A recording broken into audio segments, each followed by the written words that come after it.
Premières années de l'histoire de notre Église diocésaine. 10 ans en effet nous séparent du dernier rassemblement diocésain à la Canonica. Nous pouvons mesurer le chemin parcouru et rendre grâce à l'Esprit qui nous a guidés. Vécu et célébré entre 1997 et 2000, le synode diocésain a jeté, comme en beaucoup d'autres diocèses, les bases d'une restructuration de la vie d'Église.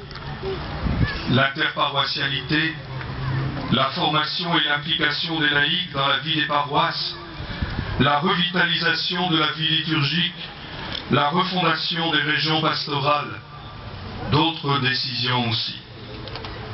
Ces décisions synodales ont été mises en œuvre durant ces 10 dernières années, en tenant compte avec réalisme des situations locales, des résistances diverses et des évolutions de la société corse. 10 ans plus tard, nous voici à nouveau rassemblés pour ouvrir une nouvelle étape de notre histoire, l'histoire de l'Évangile en Corse. Il faudra poursuivre ce qui a été entrepris pour renforcer la vie ecclésiale de nos communautés, partout sur le territoire de la Corse. Chaque disciple du Christ doit pouvoir, quelle que soit sa situation, sa génération et son lieu d'habitation, rejoindre une communauté authentiquement ecclésiale pour nourrir sa foi et être toujours en état de témoigner auprès de ceux qui l'entourent. Mais ce qui ressort de la consultation des chrétiens et du diagnostic réalisé par le Conseil diocésain de pastoral depuis 2 ans, c'est la conscience accrue chez les chrétiens de la mission, oui, du sens de la mission, qui est la raison d'être de notre Église. Une Église qui fasse signe, qui soit signe de bonnes nouvelles, sacrement de salut au cœur de la société corse. L'histoire de l'Évangile en Corse est très ancienne. L'Évangile nous est parvenu dès le IVe siècle et ça n'a pas été une route sans encombre. À plusieurs reprises au cours de notre histoire, il a fallu que des apôtres viennent réveiller la foi, la débarrasser de ce qui l'alourdissait, habitudes, routines, pratiques superstitieuses. Mais la fidélité de Dieu a été sans faille envers les habitants de la Corse. Et à chaque étape de notre histoire, il y a eu des moments de grâce et de réévangélisation. Nous rendons grâce au Seigneur pour l'œuvre des religieux franciscains qui, au Moyen-Âge, ont réveillé la foi des Corses. Dans la ligne de Saint François d'Assise et de Sainte Claire, ils ont permis de retrouver l'essentiel de l'Évangile. Cet Évangile redevint une parole déterminante pour organiser la vie sociale. Et l'apparition des confréries, regroupant des habitants dans leur diversité, leur permettant, à côté d'une vie liturgique riche, de vivre la solidarité sociale et la charité exigée par la foi au Christ.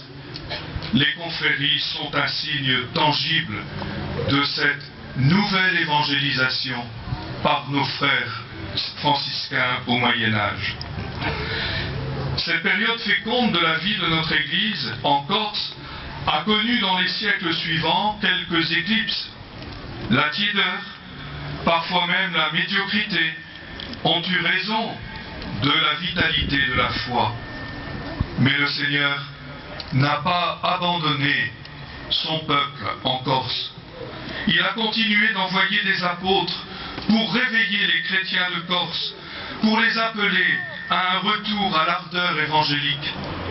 Nous pouvons citer entre autres figures remarquables que nous serons invités à redécouvrir pour notre mission aujourd'hui. Saint Alexandre Saoli de Cervione, Saint Théophile de Corté, ou encore le vénérable Padre Albini de Vico. Oui, frères et sœurs, à chaque époque de l'histoire de la Corse, le Seigneur a suscité des témoins qui ont su réveiller la foi et renouveler la fidélité à l'Évangile. Tout au long de cette histoire, la Vierge Marie a été présente et elle a accompagné notre Église, comme elle le fait encore aujourd'hui.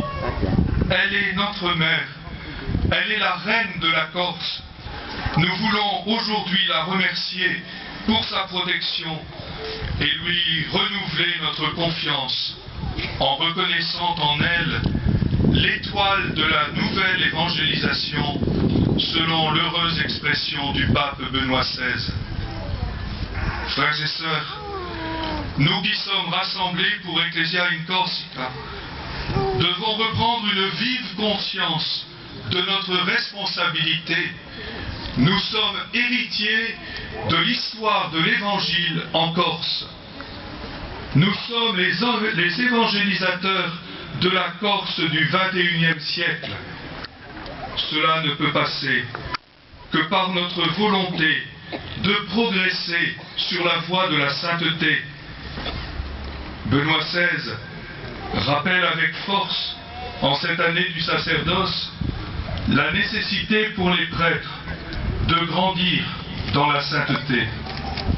Oui, le défi de la nouvelle évangélisation réclame des prêtres tout entiers mobilisés pour la mission, zélés pour l'apostolat, enracinés dans la prière et une vie spirituelle profonde, en communion fraternelle avec les autres prêtres et avec le peuple dont ils sont responsables.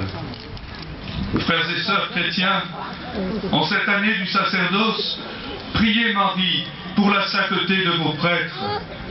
Priez Marie qu'elle intercède pour donner à notre Église les prêtres dont elle a besoin pour être davantage missionnaire.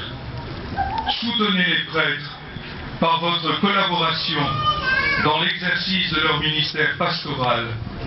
Coopérez avec eux pour l'œuvre de Dieu. Mais l'appel à la sainteté ne s'adresse pas qu'aux prêtres, il s'adresse à tous. C'est la qualité de notre vie, la qualité de la vie sacerdotale, de la vie diaconale, religieuse, conjugale, parentale, professionnelle. C'est la qualité de vie de chaque baptisé qui seul réimpulsera l'élan de foi pour la nouvelle évangélisation